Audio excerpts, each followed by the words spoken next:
It happened in broad daylight. Three young men laughing as they held a woman's wheelchair still, forcing her to watch while they kicked her service dog. Her cries vanished into the summer air of Savannah, swallowed by the sound of privilege and power.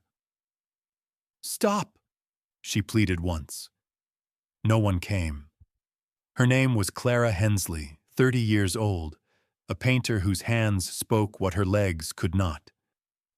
That day her colors bled onto the pavement, mixed with her dog's breath and the laughter of men who thought money could erase cruelty. Once, Clara painted the light of the low country, gold and soft, like forgiveness. Now that same light burned, unforgiving, on her bruised face. The city turned away. The police filed her report in silence. Power had spoken, and mercy was not invited, until a man appeared. A stranger running his usual path through the park, a veteran named Raymond Cole. He saw what others pretended not to see, and when he moved, justice followed. But what he uncovered in the days after would prove one thing, that sometimes darkness hides not in alleys, but in the open, wearing a family name. Before we begin, tell me, where are you watching from tonight? And as you hear this story, ask yourself, how far would you go to protect someone who couldn't stand on their own? The late afternoon in Savannah clung to the skin like a slow confession. Heat rose from the cobblestones in gentle, restless waves, and the air itself seemed to shimmer with memory. Along the winding path of Forsyth Park, the oaks stood like old witnesses, their limbs tangled in lacework veils of Spanish moss that swayed with secrets older than the city. The fountain at the heart of it all whispered its familiar hymn, the rhythm of water against marble, steady, forgiving, eternal. And in that hush of dripping silver light, a woman painted. Her name was Clara Hensley, 29 years old, her body framed by the metal edges of a wheelchair that glinted in the amber sun. Her skin held the faint sheen of the afternoon, and her dark hair, tied into a loose knot, clung to the back of her neck as if the heat itself wanted her to stay. The canvas before her captured the reflection of the fountain, a dance between sunlight and water, between what was still and what kept moving. Her right hand guided the brush with reverence, while the other steadied the lap desk fixed to her chair. She painted as if she were translating the air into forgiveness. Beside her lay Max, a 6-year-old German shepherd with a sable and black coat that glimmered beneath the fading light. His body was strong but relaxed, his front paws crossed like a sentinel off duty. The faint wind teased through his fur, and his ears shifted toward every sound. The creak of bicycle wheels, the shuffle of tourists, the distant laughter of a street performer. But his eyes never left Clara. He watched her like he understood the fragility of her silence, as though his very breathing kept her balanced between the ache of memory and the peace of the present. For Clara, painting was no longer about beauty. It was about control, about tracing order in a world that had taken it away. 3 years ago, a drunk driver had flipped her world and left her spine shattered beneath twisted steel. Since then, her life had been divided into 2 realms, before and after. Before, she had danced, she had run, she had stood tall in crowded rooms. After, she learned to find stillness in the small corners of sunlight, to let colors become her movement, and to let Max become her anchor. The park had become her sanctuary. Here, the noise of the world dimmed to something bearable. Here, people looked at her art before they looked at her chair. And on most afternoons, when the sun softened into gold and the cicadas tuned their endless song, peace settled like dust, quiet, slow, certain. But peace in Savannah, much like the moss that hung from its trees, never truly stayed still. It began with a sound that didn't belong, the harsh snarl of an engine too new for these old streets. The peace broke, first with vibration, then with intrusion. A metallic blue convertible turned sharply onto the park's edge, its tires shrieking like defiance. From the passenger seat spilled laughter, high, sharp, careless. 3 young men stepped out, the kind of youth that never learned to whisper. They looked like they'd stepped off the glossy pages of moneyed arrogance. Polished loafers without socks, crisp polo shirts, hair slicked into casual rebellion. The leader, Grant Bellamy, was tall, with sun-streaked blonde hair and the posture of someone who'd never been told no. His skin carried the burnished confidence of summers spent on boats, and his smile, sharp, rehearsed, could have sold sincerity to anyone who didn't know better. His eyes, though, were cold. Behind him were Tyler Shaw, heavier, slow-smiling, a follower by nature, and Reed Carver, wiry, restless, the kind of boy who laughed a split second too late, always watching to see which way power leaned. Grant's family name was carved into the city like old marble, on buildings, on plaques, on promises. His father, the mayor, was a man who shook hands for cameras and clenched fists for everyone else. Grant had inherited that same instinct, the belief that the world existed for him to test its limits. Their arrival cut through the park's rhythm. Conversations hushed, eyes turned, but no one intervened. Money carried a strange kind of gravity here, the kind that pulled decency off its axis. Grant's gaze fell upon Clara, upon her chair, upon Max. He smirked, the kind of smirk that fed on discomfort. "Pretty dog," he said, his voice light but loud enough to carry. His friends chuckled. He picked up a stick, twirling it in his fingers before tossing it toward Max. "Fetch, buddy." Max didn't move. He didn't even blink. His ears pricked slightly, his body shifting into quiet alertness. Clara's hand paused mid-brush stroke. The stick rolled to a stop in front of her wheel. She didn't look up immediately. She had learned long ago that eye contact with men like that was an invitation. "Good boy," she murmured softly, reaching down to stroke Max's head, her voice calm, even though her stomach had already turned cold. Grant tilted his head, amused. "Guess he doesn't follow orders either," he said, stepping closer. Tyler laughed under his breath, and Reed echoed it, delayed, nervous. The air changed texture. The laughter sounded like nails dragged across a painting. Clara looked up then, her brush still in hand, her voice steady but clipped. "He's a service animal. Please leave him alone." Her tone was polite, too polite, but it landed wrong. Grant's amusement flickered, his eyes narrowing at the word please. Something about her composure offended him. He took another step forward, close enough that she could smell the cologne and the faint burn of alcohol beneath it. His shadow fell over her canvas. "What's the service?" he asked, feigning curiosity. "Painting lessons." Tyler laughed louder now, encouraged. Reed glanced around, uneasy but didn't move. Max rose. It was subtle, graceful. Not aggression, but readiness. He stepped between Clara and the men, shoulders squared, head level, muscles tight under his coat. His eyes, dark amber and unflinching, locked onto Grant. "Don't," Clara whispered, but she wasn't sure if she was speaking to the dog or the men. Grant smirked again. "Relax. We're just saying hello." She felt the air thicken. Her pulse drummed in her throat. "You've said it. Now please go."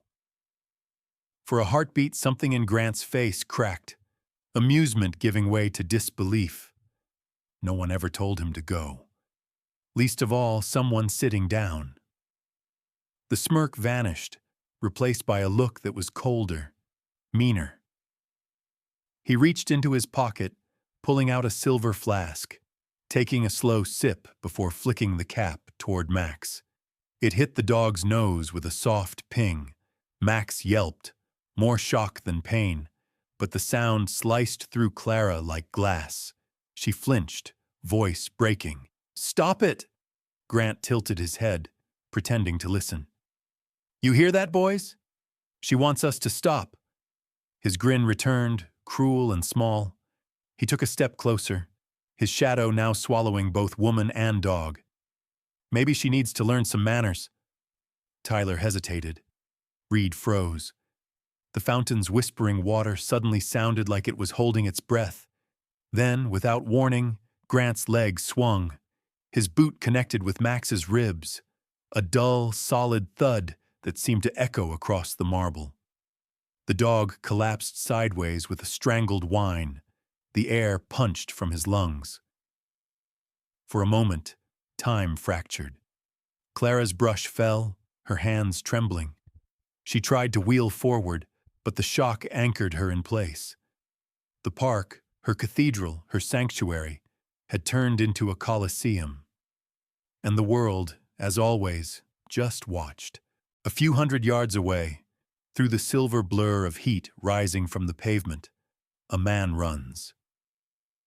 His name is Raymond Cole, 55 years old, his body lean and weathered, shaped by deserts that taught him endurance and silence that taught him patience.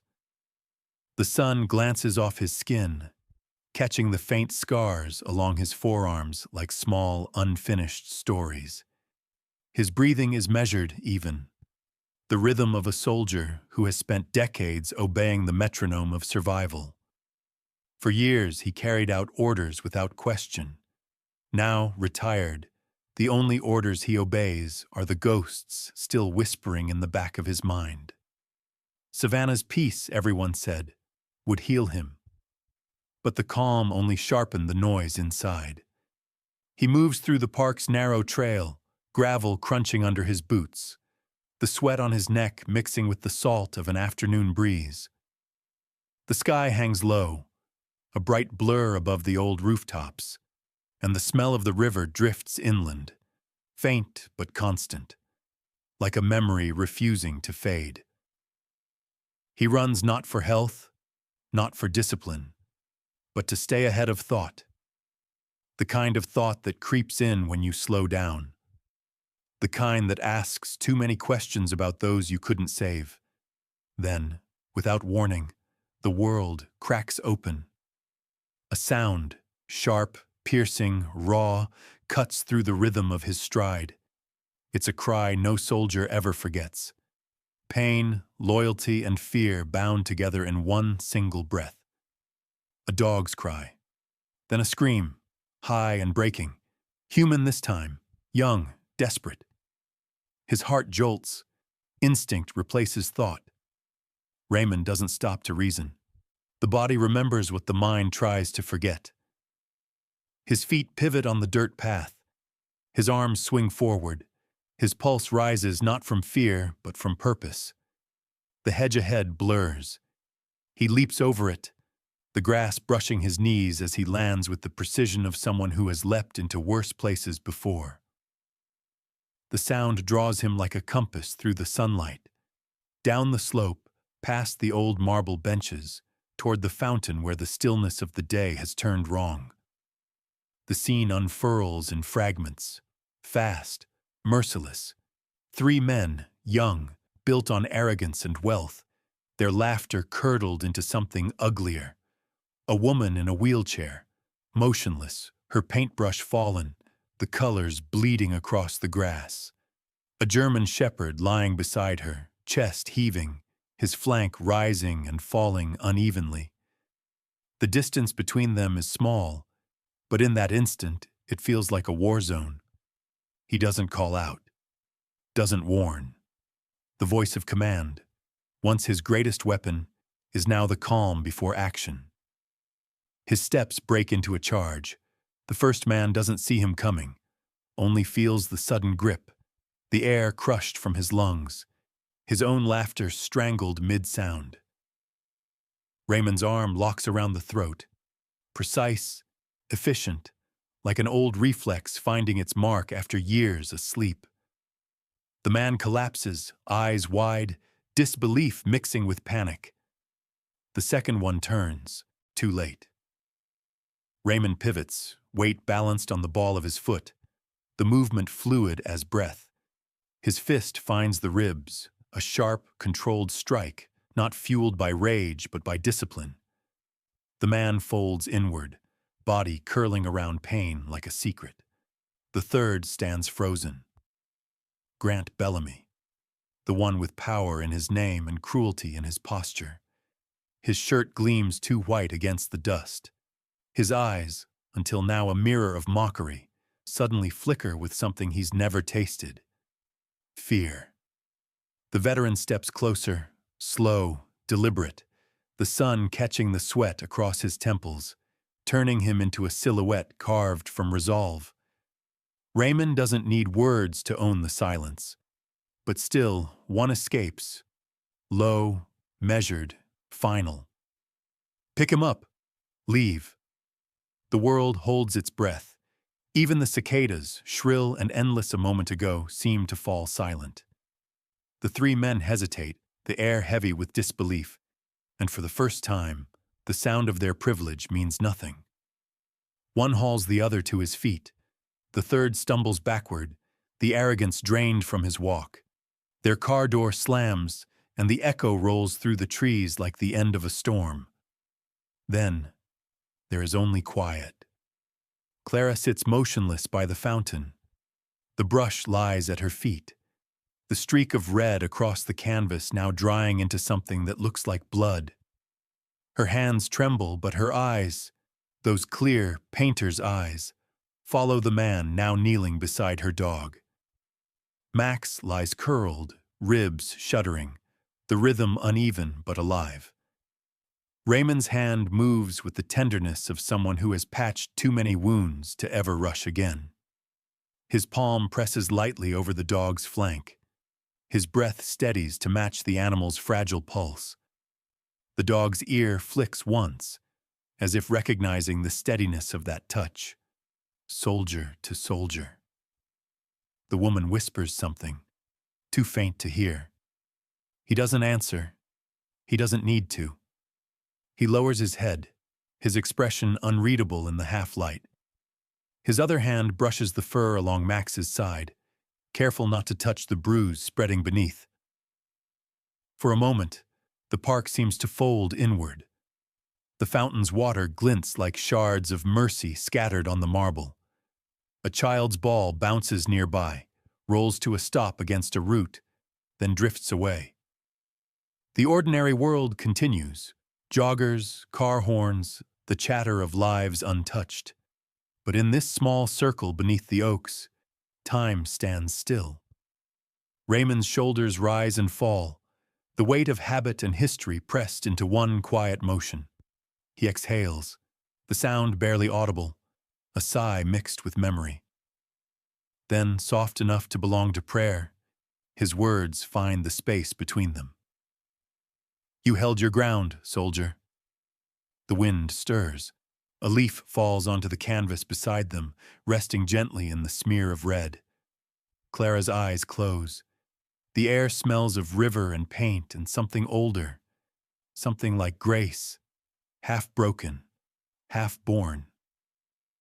The sun dips lower behind the Kojim oaks, its last light slipping across the fountain's marble edge.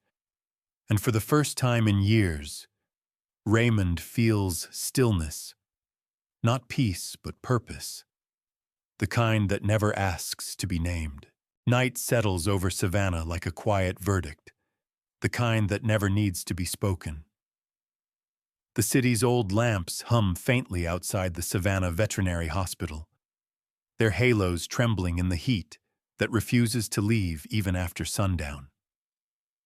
Inside, everything smells of antiseptic and loss, that sharp, clean scent that never manages to wash sorrow away.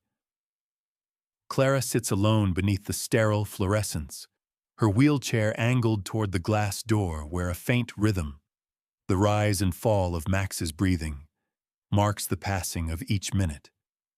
Her sketchbook rests in her lap, its corner bent and stained. Not with ink this time, but with blood and the gray smear of paint that has lost its color. Her fingers close around it so tightly the paper buckles. On the other side of the glass, Max lies on a thin white mat, an IV trailing from his leg. His chest heaves unevenly, each breath shallow but defiant. The monitor above him blinks in patient green intervals, counting life in fragile fragments. Every sound feels too loud. The click of the nurse's shoes, the steady hum of the vent, even the trembling in her own hands. Time dilates inside grief. Minutes dissolve into hours. A vet in a pale blue coat, Dr. Harris, mid-40s, eyes soft behind his glasses, approaches only to say the same thing he said before. He's holding on. Then he leaves her alone again with the machines and the fear. Outside the door, rain begins to whisper against the window, a late summer drizzle that sounds almost polite. When the police arrive, they bring not comfort, but procedure.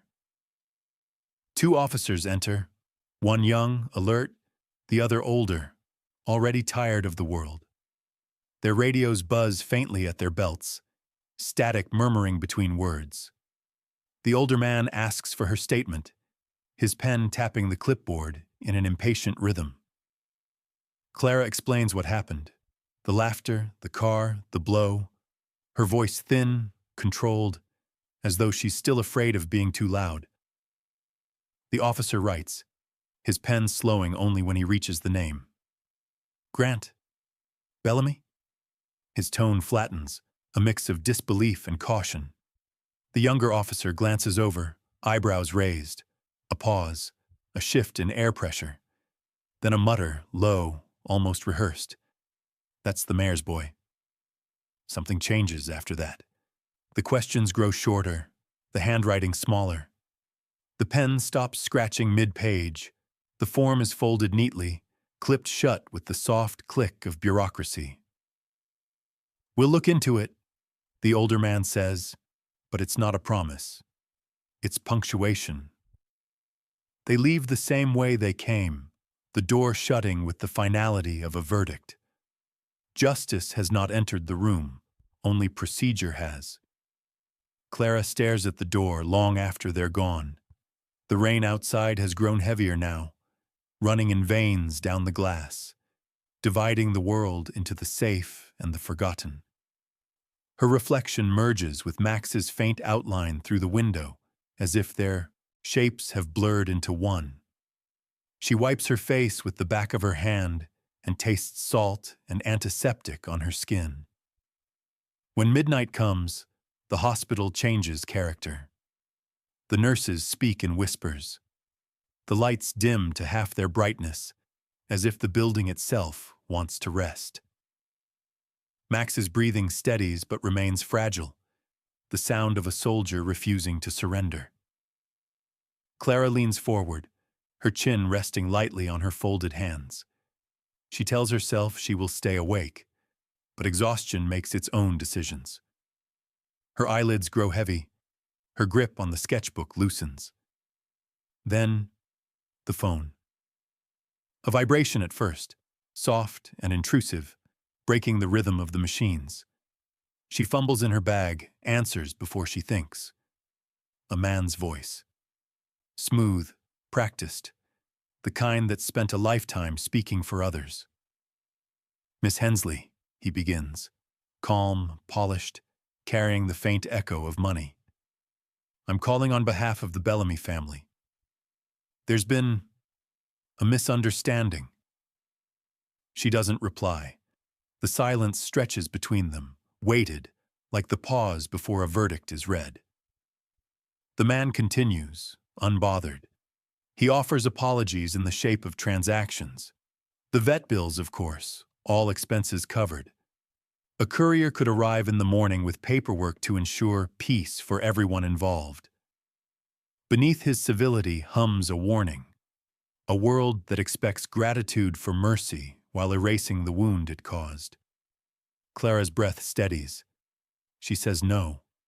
Once, softly, the kind of refusal that carries more resolve than volume. Something in the voice on the other end shifts, not volume, but tone.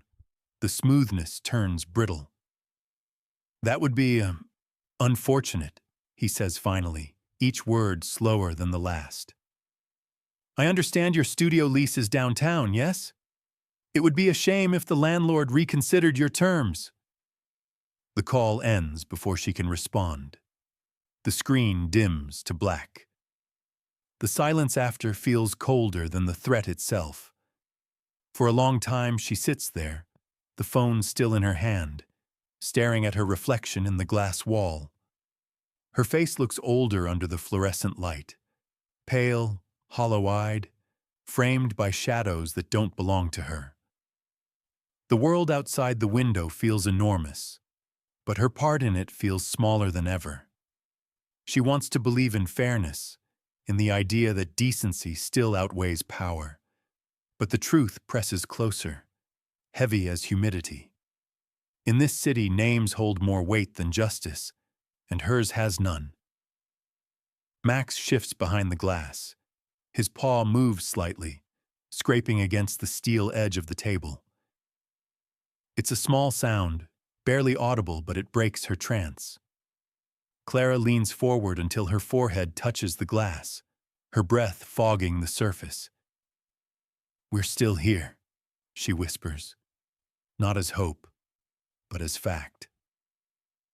And then, as if the thought itself stirs memory, she feels something else, a presence from earlier that day, a fragment of a face, a voice measured but kind. She remembers the man who appeared out of nowhere, the one who didn't hesitate, whose calm had felt like armor. Raymond Cole. Before leaving the park, he had taken her shaking hand and pressed a small piece of paper into it. Call if trouble follows. Her palm had held that paper all day without realizing it, crumpled, damp with sweat and paint. Now she finds it again. The handwriting is small, steady, military precise. A number. Nothing else. Her thumb hesitates above the keypad. Midnight hums through the hospital halls. The rain softens into silence. She looks once more at Max. The rise, the fall, the fight still in him. Her fingers tremble as she dials. The knock comes soft, steady, almost rehearsed. The kind of knock that doesn't ask for entry.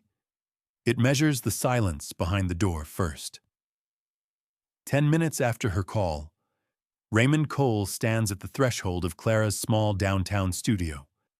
No uniform, no weapon, just a weathered jacket pulled tight against the evening wind, calloused hands that once built and broke things for a living, and the faint metallic glint of dog tags hidden beneath his shirt. The street behind him is empty, the rain from earlier now reduced to a faint drizzle that smells of rust and old brick. Clara's apartment is little more than a single long room. Canvases leaned against the walls, paint jars scattered like fallen marbles, a cot folded near the window. The air still carries the faint scent of turpentine and coffee. Max lies on a blanket near her wheelchair, chest rising and falling slowly. The rhythm steadier now, but still fragile. When Raymond steps inside, the dog lifts his head, eyes alert but calm. Recognition without fear. He doesn't ask permission to look around. His gaze sweeps the space, sharp and methodical, moving from window latch to door hinge to the angle of light spilling through the blinds. He reads rooms the way others read weather, scanning for shifts, for pressure, for danger that hides behind stillness. His movements are soundless, deliberate. When he tests the lock, it clicks once, too easily. He exhales, quiet but dissatisfied. From his jacket pocket, he pulls a small roll of steel tape and a strip of wiring, remnants of a life spent fortifying things that could never truly be safe. With quiet efficiency, he lines the edges of her door, pressing metal to wood until it shines faintly under the yellow light. A fine tripwire follows, invisible at a glance, threaded to a small alarm device no larger than his thumb. It isn't much, but it's enough to buy seconds. And in Raymond's world, seconds have always been the difference between living and losing. Clara watches him without speaking. Her fingers twist the corner of her sketchbook, knuckles pale.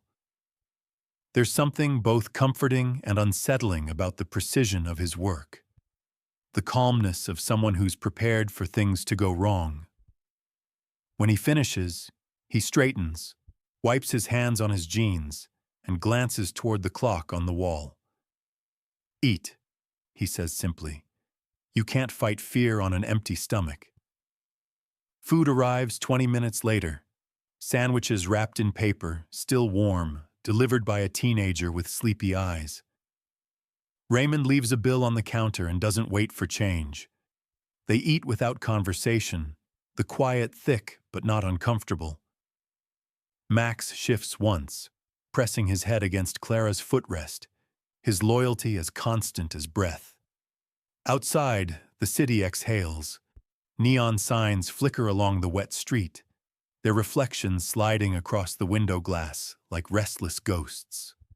Somewhere a siren wails, distant but rising, before fading again into nothing. Inside, the small studio glows in dim amber, the only sound the soft crunch of bread and the hum of the refrigerator. When silence settles completely, Clara looks up. Her voice, when it comes, is low, uncertain, but edged with something honest. "Why are you doing this?" Raymond doesn't answer right away. He sits back, elbows on knees, gaze fixed somewhere past the walls, into a distance she can't see.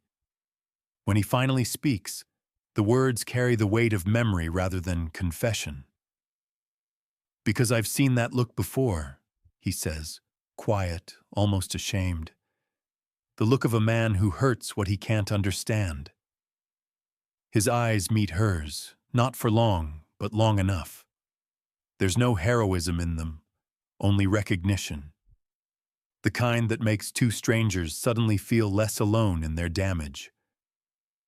Across town, while they share that silence, the night turns colder. In an office on the upper floor of a law firm overlooking the river, Arthur Crane takes a call. He's a man built from angles, late 50s, hair gray at the temples, suit too sharp for the hour. His voice is calm, practiced, the same tone he uses when settling cases or breaking them. He listens for less than a minute before responding. "She didn't sign," he says, as if repeating the weather. Then, after a pause, his tone hardens. "Handle it." He hangs up, fingers drumming once on the desk before returning to the neat order of his paperwork. Outside his window, the city lights shimmer on the water, reflecting a world where consequence rarely finds its way home. Sometime past midnight, the rain stops. The streets fall silent except for the occasional hiss of a car tire against wet asphalt. In a narrow alley behind Clara's studio, 3 shadows move, shapes draped in black, faces half covered by the hoods of cheap jackets. Their footsteps are cautious but confident. The first carries a crowbar. The second, a can of red spray paint. The third, a phone camera, to prove a message delivered. They slip through the side gate where the lock has long since rusted and into the dim courtyard behind the building. One of them forces the rear window open with a grunt. The glass gives way with a muffled crack, lost beneath the sighing of wind through drain pipes. Inside, the studio is quiet. The smell of paint lingers, sweet and chemical.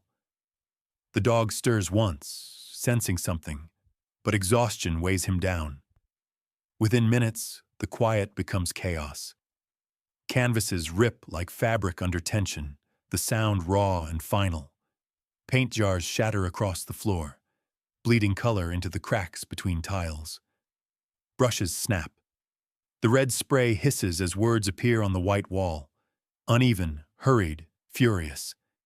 Next time, it's the dog. The message bleeds into the plaster, its color deep and wet under the dim light. When they leave, the air tastes of iron and fear. Dawn finds Clara still asleep on her cot, the faint warmth of Max pressed against her hand. Raymond, seated in the old chair near the door, wakes first. Years of habit have made him sensitive to silence, and this silence feels wrong. He stands, moves toward the studio, and stops. The doorframe catches the first light of morning. The smell hits before the sight. Sharp, chemical, unmistakable.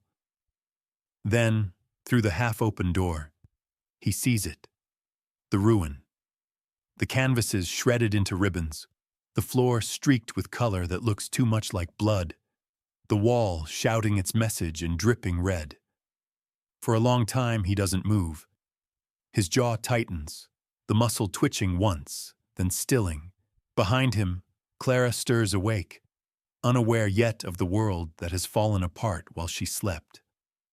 Outside, the city begins to wake. Coffee machines humming, bus doors clattering, another morning pretending it doesn't know what the night has done. The call comes before dawn. A single ring that doesn't need words. Raymond is already halfway down the street when he hears the tremor in Clara's breath. The silence behind it louder than fear itself.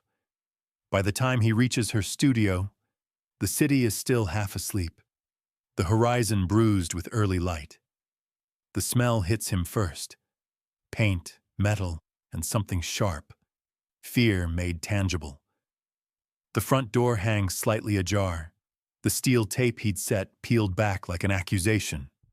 Inside, the destruction is complete. Every brushstroke, every fragment of color that once held her world together, lies torn across the floor. The canvases that used to shimmer with light and motion now slump in silence, shredded beyond recognition. The wall bleeds red where words glare under the dim glow of morning. Next time, it's the dog. Raymond doesn't speak for a long while. He just scans the room like a battlefield, tracing each footprint, every direction of chaos, every mark of cowardice left behind. His gaze finds the broken side door. The latch is twisted, the splinters clean. They came through the side door, he murmurs, almost to himself. Clara sits in her wheelchair near the far corner, her face pale beneath the rising light. Her eyes are fixed on the wall but unfocused, the way people look when the world takes something they can't rebuild. Her hands rest in her lap, fingers streaked with dry paint and dust. "He won, Raymond," she says finally, voice brittle as glass. "He took everything." Raymond steps closer, his shadow falling over her shoulder. "No," he says, quiet but firm, the sound more like a vow than a word. "Not everything." His hand rests briefly on the back of her chair. Not a comfort, but an anchor. By evening, the world outside pretends nothing happened. The city glitters under streetlights, the river glows gold with reflected traffic, and the Bellamy mansion hosts another dinner heavy with laughter that doesn't reach the eyes. But in the narrow alleys of the historic district, Raymond moves through the dark with purpose. He carries no weapon except resolve. The old habits of service return to him without invitation. The rhythm of waiting, the patience of a hunter. He returns to Clara's studio after sunset. The building is silent, the power lines humming faintly above. He disconnects the main breaker with one twist of his wrist, plunging the room into clean darkness. The smell of paint still lingers, but it has changed. Drier, older, mingled now with the scent of dust and oil. He moves through the shadows without hesitation, resetting tripwires, adjusting the metal reinforcement on the door, testing each sound until the silence feels right. Max lies near the doorway, awake but motionless, his eyes alert and reflecting faint glints of moonlight. The dog senses the tension, the shift in the air, the way Raymond's movements carry meaning. When Raymond finally settles into the chair near the window, Max positions himself close, head low, muscles coiled but calm. Together, they wait. Hours stretch long. The night grows heavy, thick with humidity. Outside, the cicadas have gone quiet, replaced by the distant echo of a motorcycle on River Street. Raymond's breathing slows until it matches the rhythm of Max's. He can feel the pulse of the city through the window glass, the heartbeat of a place that keeps its ugliness hidden under beauty. Then, faintly, it begins. A scrape, metallic and precise, at the edge of the door. Not the clumsy noise of a burglar, but the confident slide of a keycard in an electronic lock. Raymond's eyes open fully. He doesn't move yet. 3 shadows appear, stretching long through the crack of light as the door gives way. Flashlights cut through the darkness like knives, swinging wide across the wreckage. The men move in a line, one tall, one slight, one with nervous hands. Their boots crunch on glass. Max's ears twitch. Raymond lifts his hand, a silent command. The first intruder steps forward, scanning the floor, and then the wire gives a whisper of warning. A shriek pierces the dark, mechanical and sharp. The man freezes, startled, a split second too long. Raymond moves, not fast, but with the precision of someone who's done this before. A blow to the side, the sound of breath collapsing, then the weight of a body hitting the floor. The second turns, flashlight flaring, but the beam finds nothing except dust. A hand grips his collar from the blind side, pulling him down. Silence again. Only one remains now, breathing fast. The third light trembles across the wall, past the broken canvases, past the red message that still stains the plaster. It lands on Raymond, standing still at the center of the room, the dim outline of Max beside him. The intruder hesitates, the beam shaking. "Grant," Raymond says evenly, stepping forward into the light.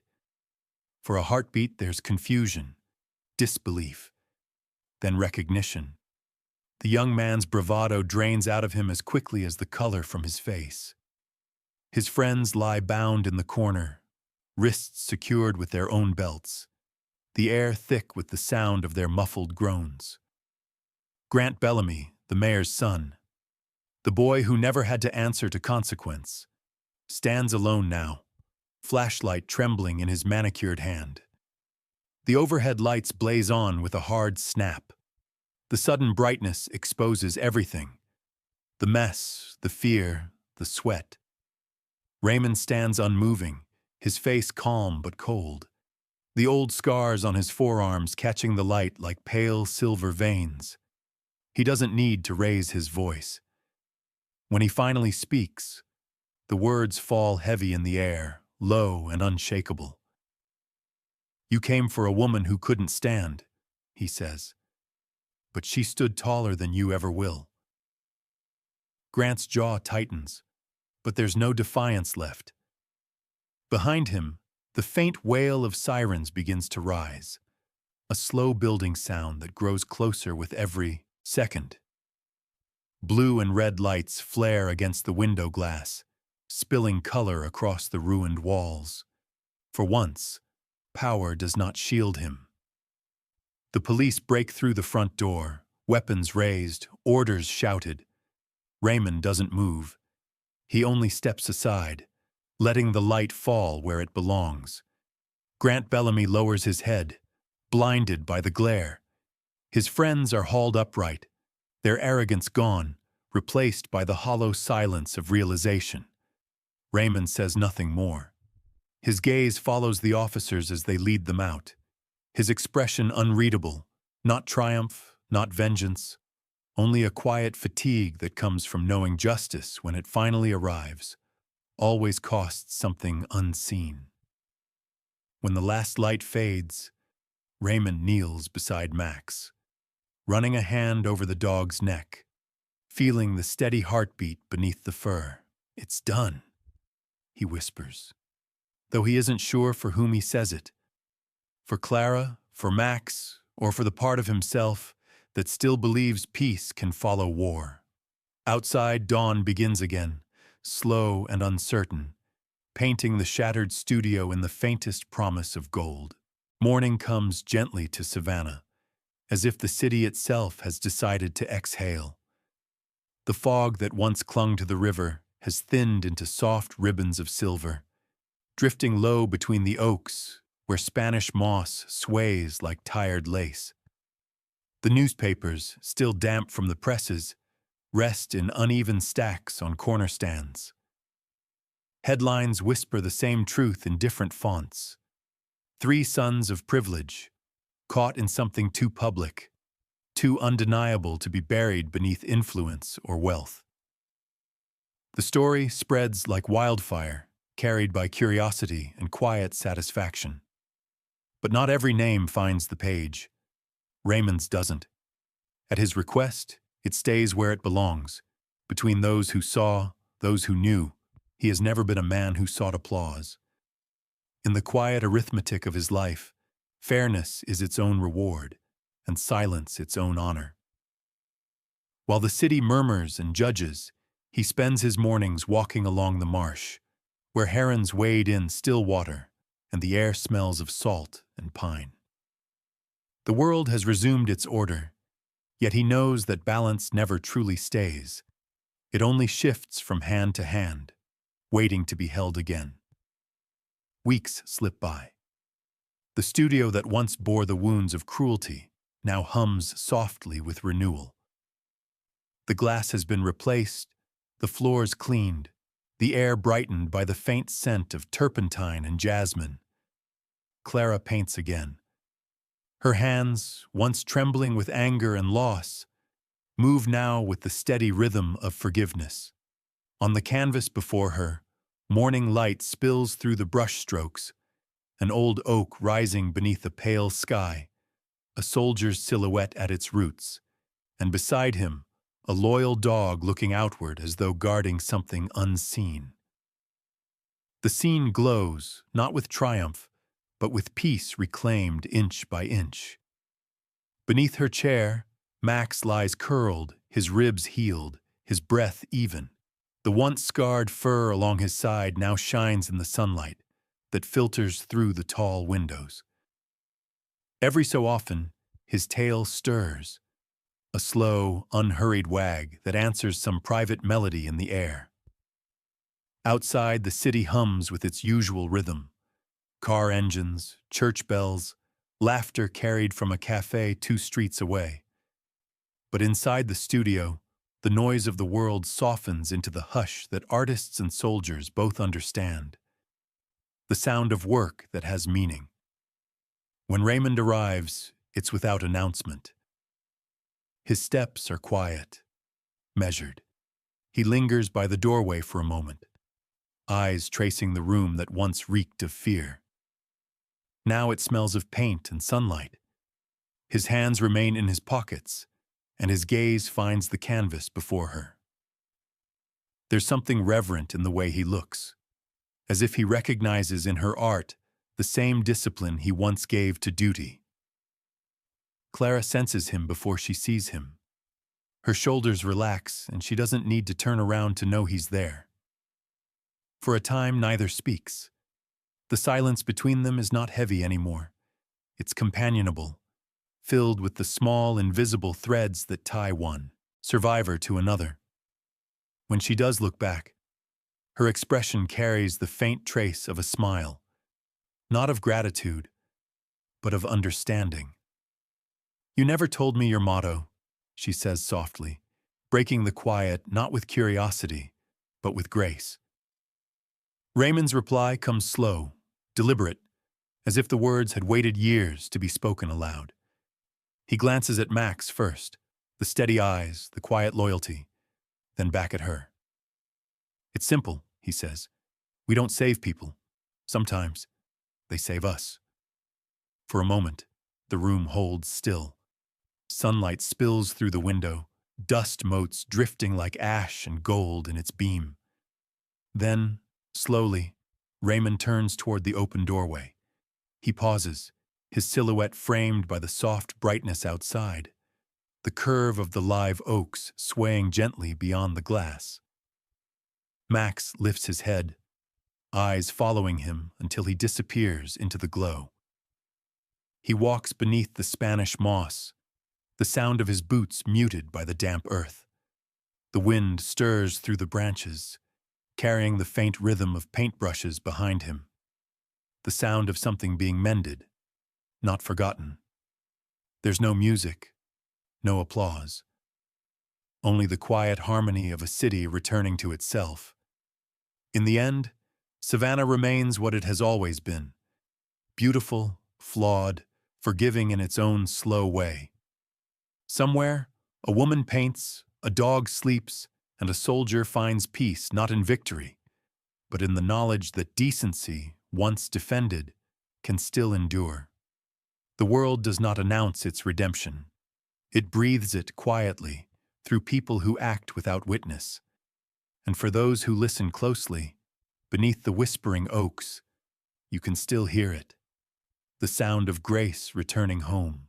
Some stories don't end when the mission does.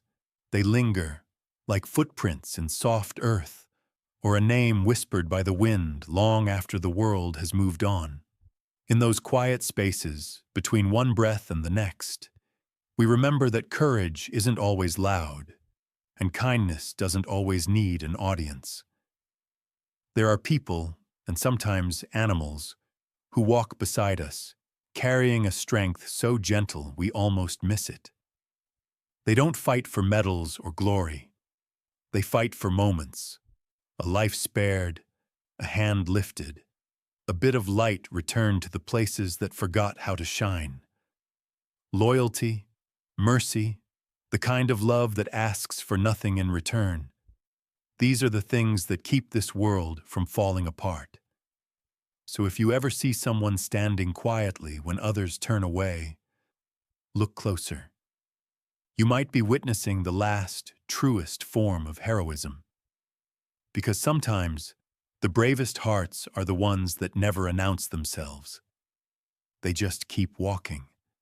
And the world is softer because they did.